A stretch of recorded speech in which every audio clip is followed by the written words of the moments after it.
What if Luke went back in time? Part 2.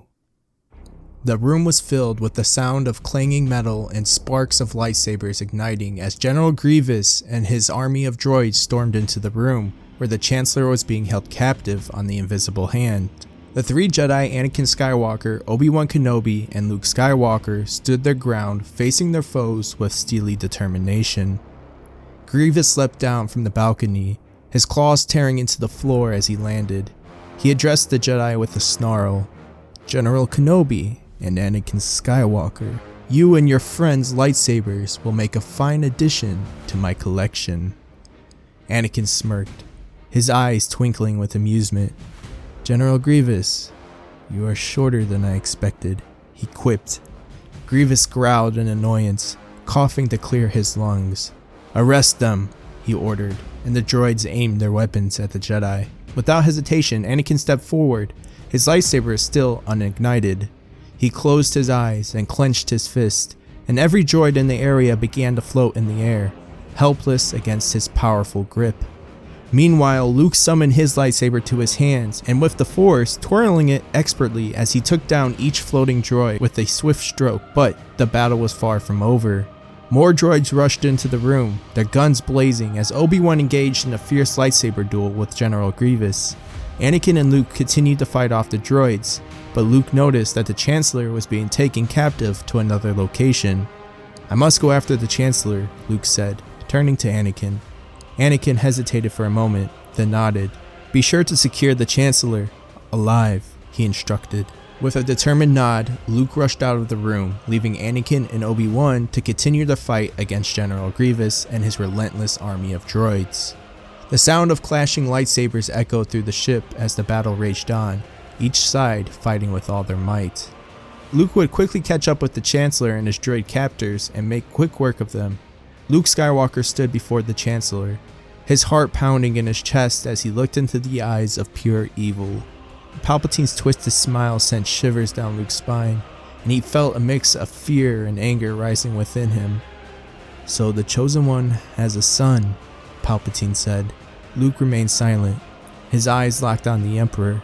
He could sense the grip that Palpatine had on his father, and he knew that he needed to act fast to put an end to this evil.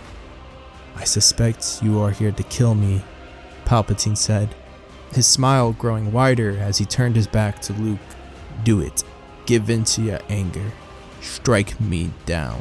Luke's hand tightened around his lightsaber, and for a moment he considered ending it all right then and there. But he knew that killing Palpatine was not the Jedi way, and he also knew that Palpatine had died once and still managed to survive. Instead, he took a deep breath and did something that he never thought he would do. He dropped to his knee and bowed before the Chancellor. "I'm not here to destroy you," he said. "I'm here to do what my father could not." Palpatine looked at Luke cautiously, unsure of what to make of this sudden change in his demeanor. "The Force is strong with you," he said after a long pause. "Together, there will be no secret we cannot uncover." Luke remained silent, his mind racing as he contemplated his next move. Luke thought maybe if he joined the Sith Lord, he could work to uncover the secrets to stop his resurrection in the future. Palpatine would continue. "For now, you must disappear. We shall convene at a later time, as you wish," Luke said finally, before disappearing into the shadows. Luke knew that he had just made a dangerous gamble, but he also knew that he had to stop Palpatine at all costs. He would need to tread carefully, but he was willing to do whatever it takes to bring peace to the galaxy. It wouldn't be easy, but Luke was determined to succeed, for the sake of his father, for the sake of the Jedi Order, and for the sake of everyone who lost their lives to the Empire. As he disappeared into the shadows, he couldn't help but feel a sense of dread. He had just pledged his loyalty to the very person who had orchestrated the downfall of the Jedi Order and the rise of the Galactic Empire. But he had a plan to learn from the inside and find a way to defeat the Emperor. Meanwhile, Anakin and Obi-Wan were still locked in a fierce battle with General Grievous and his droids. The room was filled with a sound of clashing lightsabers and blaster fire. Anakin was holding his own against the droids, using the mastery of the Force to deflect the blaster bolts and disable them with ease. Obi-Wan, on the other hand, was locked in a lightsaber duel with Grievous. The cyborg general was a formidable opponent, using his 4 arms to wield multiple lightsabers at once. Obi-Wan was forced to be constantly on the defensive, using his superior skill and training to avoid being sliced apart by Grievous's deadly blades. "You'll never beat me, Jedi," Grievous shouted, his metallic voice filled with arrogance. Obi-Wan gritted his teeth and focused all his energy on the fight. He knew that he couldn't let his guard down for even a second, or he would be finished. Anakin continued to fight off the droids, trying to create an opening for Obi-Wan to strike at Grievous. But just as it seemed that they were gaining the upper hand, Grievous made a sudden move. He lunged at Obi-Wan, his 4 lightsabers spinning in a deadly blur. Obi-Wan barely managed to block the attack, but the force of the blow sent him flying across the room. Anakin rushed to his mentor's side, but Grievous was already upon them. He swung his lightsaber at Anakin, who barely managed to dodge the attack. Grievous passed his advantage, attacking relentlessly and forcing Anakin to retreat. Obi-Wan, meanwhile, had managed to regain his footing. He watched as Anakin was pushed back, realizing that they needed to regroup and come up with a new plan. Grievous was too powerful to be taken alone. "Anakin, fall back," Obi-Wan shouted. "We needed to come up with a new strategy." Anakin hesitated for a moment, still trying to fight off Grievous, but he knew that Obi-Wan was right. They needed to work together if they were going to defeat the cyborg general and his droids. With a nod, Anakin retreated, falling back to regroup with Obi-Wan. Grievous laughed, his lightsaber still spinning. "You can run, Jedi, but you can't hide," he taunted.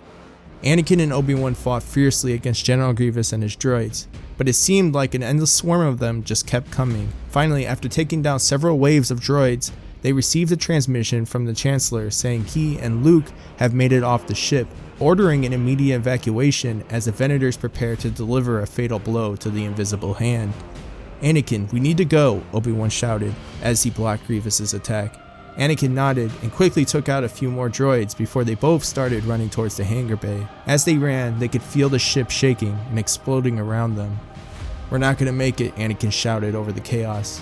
"We have to," Obi-Wan replied as they finally reached the hangar bay. They could see the Venator-class Star Destroyer waiting for them, but the Separatist ships were closing in fast. Anakin ran towards his fighter. As it lifted off the ground, he saw Obi-Wan taking off in his own fighter. They both quickly joined the battle, fighting off the droid ships that were trying to prevent their escape. It was a fierce battle, but they managed to make it out in time as the Invisible Hand exploded behind them.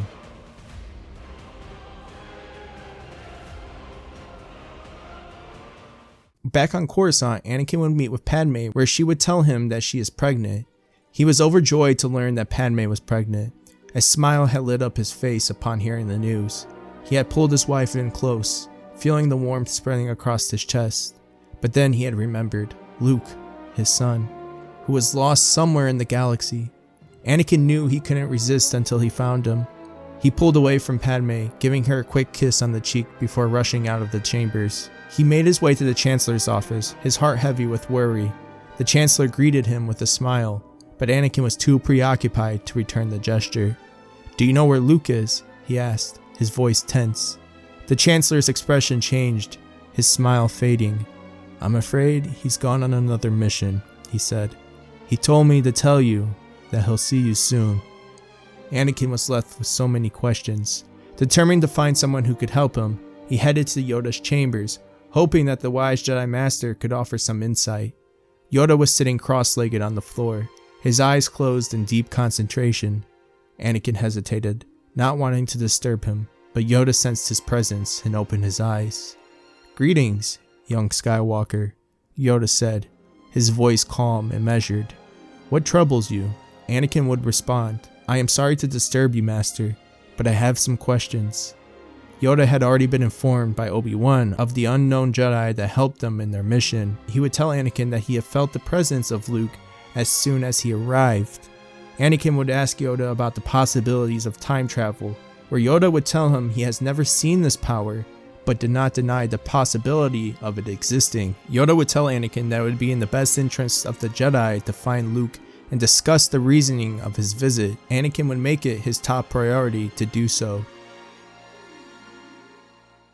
Meanwhile, Luke found himself slipping deeper and deeper into darkness with each passing day.